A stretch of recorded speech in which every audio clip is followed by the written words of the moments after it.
Hey guys, this is Icharis. I have a video by request.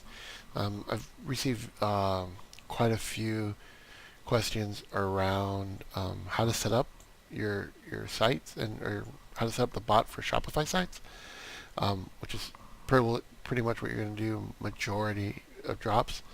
And this new product, Shopify Shipping Manager, that Eve has just come out with.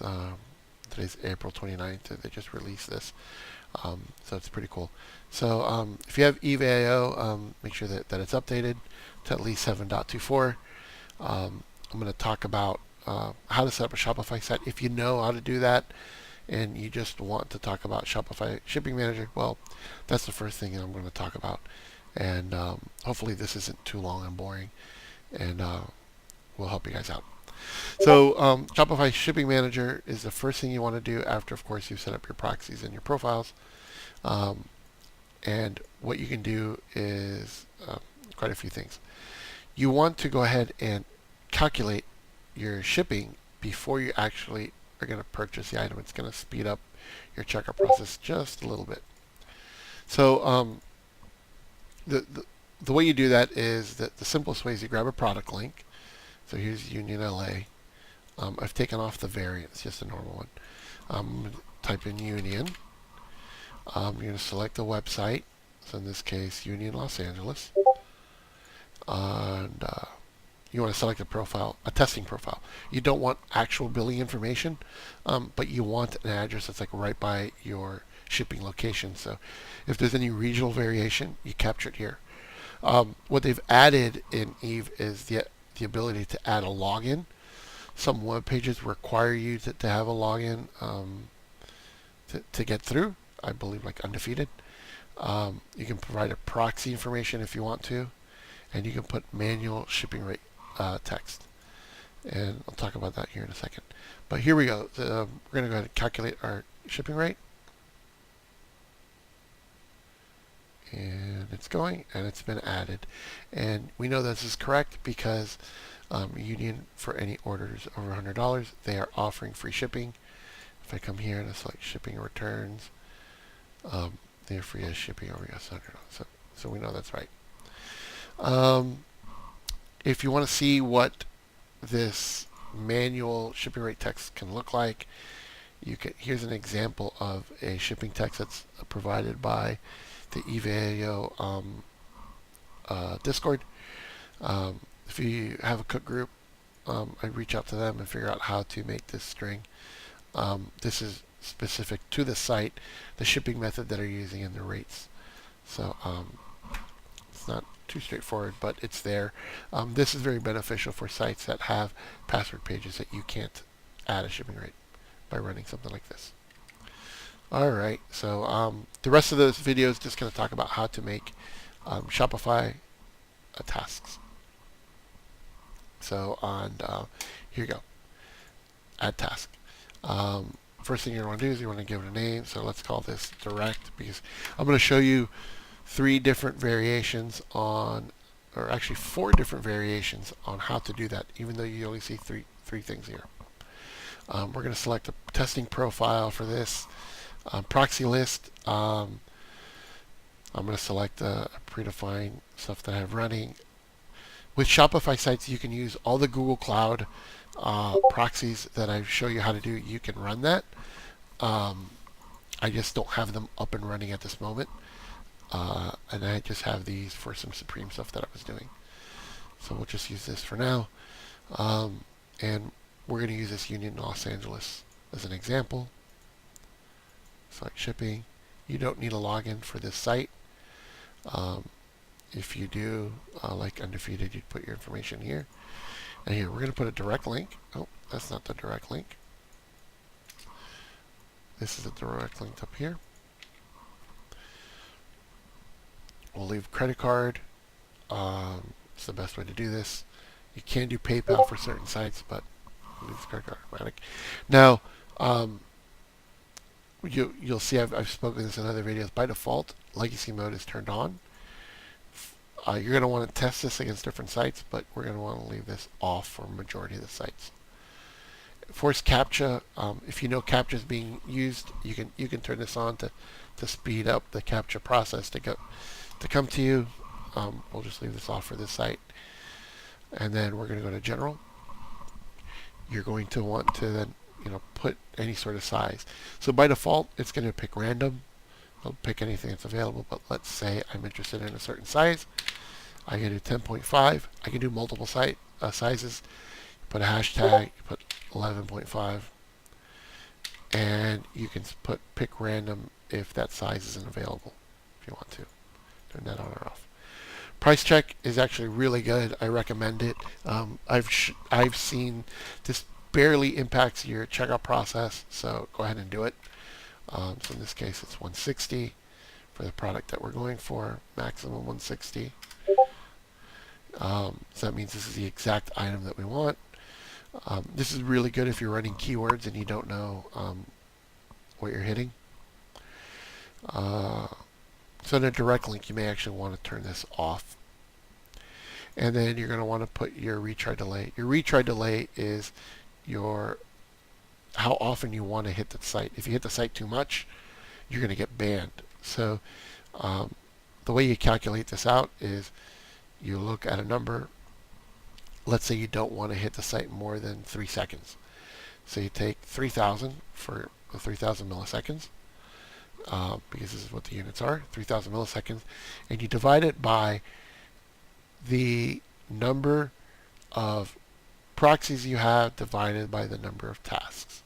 So in this case, it would be, if you do order of operations, we have one task, we have 30 proxies. So 30 divided by 1 is 30. And then let's say you do 3,000. 3,000 divided by 30 is 100. So we can actually set this delay at 100. 3,300 is actually used a lot, but we'll use 100 for now. And you'll see it'll run pretty well. Checkout delay, you always leave this at 0. CAPTCHA request. This is the priority of your CAPTCHAs. So let's say you have 100 tasks. If you set the lower the number here, the higher priority is. So if you have 5 tasks that hit at once, how those CAPTCHAs are solved are important. The lower the number, the faster or the order that they'll be solved in. So you have that there. And advanced. Advanced is if you're creating multiple tasks. You can do that here, or if you need to designate a watch task. And I think I've spoken about that in other videos. And by default, most people set this to 6. I think it's the maximum number you can put. If your payment doesn't go through, it'll try to keep resubmitting it. This is great if the web page is having issues where nobody is getting through, but all of a sudden they fix their payments. Your task doesn't die there. But after 6 times, it just restarts. So hopefully you check out before then. So we're going to hit save, and we're going to show you. We're going to go ahead and run this. The testing profile, and I have my log. So if you right click on here, go to log, we want to watch it run. I normally tell you to keep your log off. And hit start. It's running, checking stock availability. Adding to cart, submit billing. It should give us a decline, submitting order. This is running from my home PC. I'd run this from a server normally. And I went ahead and you saw the cart decline. So if I select refresh here, you'll see the log, task initialization, acquiring payment token, generating your checkout URL. This is pretty much your bypass. Your variant that it found, it went ahead and declined it, which is great, right? This is what we wanted. So pick here, copy. There is the item that just got added. So it tried to check out at 10.5. And you can continue checking out from here if you wanted to. Pretty cool. All right, alternative ways of setting up your task. So this was a direct link. So we're going to duplicate this. And we're going to use keywords. So with keywords, let's say I could do, I don't know, Nike, ISPA, um, brown, orange. But the cool thing is this is a group of keywords. So they all have to hit. So if I'm not sure, I could do Nike, ISPA, Terra, and Velvet. Or I could do just Nike, ISPA. And you can test your keywords by clicking here. So this actually found us 3 different sneakers. So if you go back, ironically, this Nike ISPA is the keyword that hit this. So yeah, test keywords. So there you go. This is good if you're trying not to find something, or if you see that there's things that you want. So you can put negative keywords here. So you can put often like toddler or kids. And then include negative master keywords is in your settings. So if you select that, if you go to your settings, you can I'll show you that in a second here. Last 25 products only, you're going to want that on. That means you want a recent item. Links, you can't set this. And test keyword, we just went over that. And we can run that. Searching for products, it's not finding anything because my keywords suck. Even though I tested it and I found something before. Let's go to our log. So it's not finding. So whatever. So actually, I can explain this. If we go to stop, we're going to go to edit. If we go to test keywords, it found these 3 links. This is the first one. If we go here, and we go to this, I didn't mean that. So if you remember in the sizes that we chose, we chose 10.5 and 11.5. If I pick random if not available, hit save and start, should find us a product. It's still not finding a product.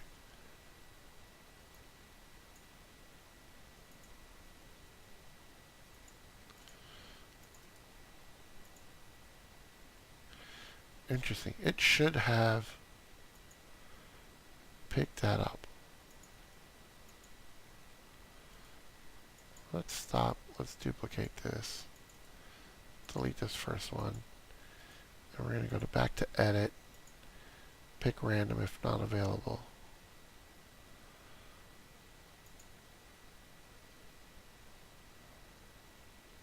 It's just not liking it. So this just shows that keywords sometimes can hit and miss, even though you think you have the right stuff. Obviously, your keywords aren't right. So if we were to run this, yeah, it just doesn't like it. All right. So there's keywords. Now, what I think is really cool is actually let's go ahead and actually cop this 4.5, or not cop this 4.5, but cart this 4.5. So another way you can do this is you can go to your variant.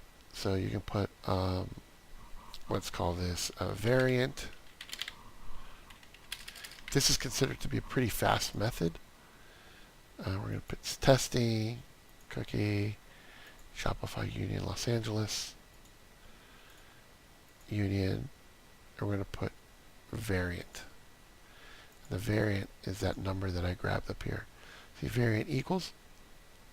I grab that number, and we're going to go ahead and run that. Turn that legacy mode off. We're going to go ahead and run that. Adding to cart, submit to billing. It should give us an error here. Don't want to copy that. So if you go to success, you can see it's grabbing the different one, right? So this is the black one before we were going for the brown one. So it tried to grab this. It tried to grab the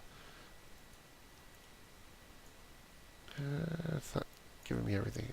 It's 4.5. You can see the little dot there. All right. Now, what I've seen to have the most success, so we went direct linked keywords and variant. Now, what I have seen work really well is actually an add to cart link. And the way you do that is as follows. So I'm going to grab this whole string and I'm going to tweak this. So I'm going to change this product all the way to this. And I'm going to say cart slash, and then we're going to do :1. And as soon as you do that format, you'll see add to cart link came up. And you're going to want to also make sure that you still pick Uni Los Angeles and you still pick your shipping. Right? And you'll see that add to cart links are supported. See that? Now this seems to be the fastest way to get stuff. So I told you that my Susan's got blocked. My credit card blocked it. But everything that got blocked, because it was actually submitting the payments, was actually using this add to cart link. Those were going way faster than all my other jobs. And turn legacy mode off. So we're going to have, let's see this, ATC, profile, testing. We're going to run this, adding to cart submit. I don't know if you notice how much quicker this has already gone. The submit billing's the same. But I hope you notice how quickly that was. So we're going to hit refresh here. So this, this added to cart. And so submit billing, it was in under a second to submit billing. And if we go to direct link, it took like almost 10 seconds to do that. So that's the difference, right? So you see how we ran this, checking stock availability, it's got to find all this crap. Add to cart, it goes, oh, we already know what you want. And it just puts it in there and goes. All right. Let's see. So we talked about different ways of creating stuff. I hope I'm not blabbing too much and I'm not boring you guys too much. This might be not the best. But the other thing I want to talk about are watch tasks. So let's say that you have some keywords. We know that this isn't picking something, so on purpose, I'm going to set these two items, and I'm going to do, we're going to go to mass edit, we're going to advanced watch task, and what was that again? We're going to delete this one. We're going to go to mass edit, advanced watch tasks, direct. So if I hit save and start, these are going to wait until this job actually finds something. But if I refresh this, you'll see it actually did an initiation and it has a bypass ready to go. So when this finds something, it'll just grab the bypass and go forward. So if I hit start here, it's not finding a product, but if I find, let's give it that link, and I hit save and start. As soon as it finds something, you see how these things just went right to billing. I want to try to check out product out of stock. That's kind of funny. Anyways, we're going to stop there. So those are watch tasks. Those are great if you're looking for restocks over time and you don't want to kill your proxies. It's a great way of doing that. What else? Oh, the other cool thing that you can do is we're going to duplicate this, and this is a fresh job. You can prepare a session, and your prepare session, let's delete this. We're going to duplicate this. We're going to remove the watch task that we added. And if I prepare a session, it should have done that. Oh. Preparing sessions. So here's a catch. This is actually a really good thing. Preparing sessions work for certain things like this direct link, but for add to carts, it doesn't seem to work. Because as part of the preparing sessions, it actually looks for the product. And if it finds the product while it's preparing the session, it's going to run for you. And if the website has the variant available, but the stock is 0 because it hasn't been released yet, your prepare session doesn't work. So let's actually duplicate this one here. That is a direct link. And we're going to prepare session. You'll notice the difference. Session ready. I hit refresh, and it's created your bypass there. So if I was to go to a new browser,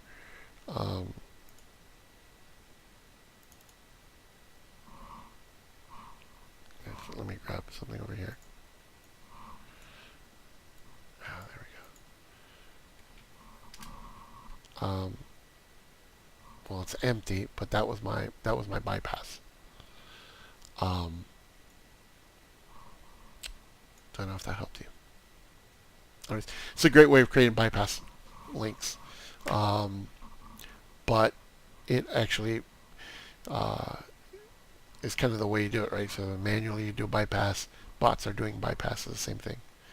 I don't know, I'm blabbing a little bit here, but I'm hoping that at least a product manager helped you out. And if you guys want to see anything else, let me know. Thanks.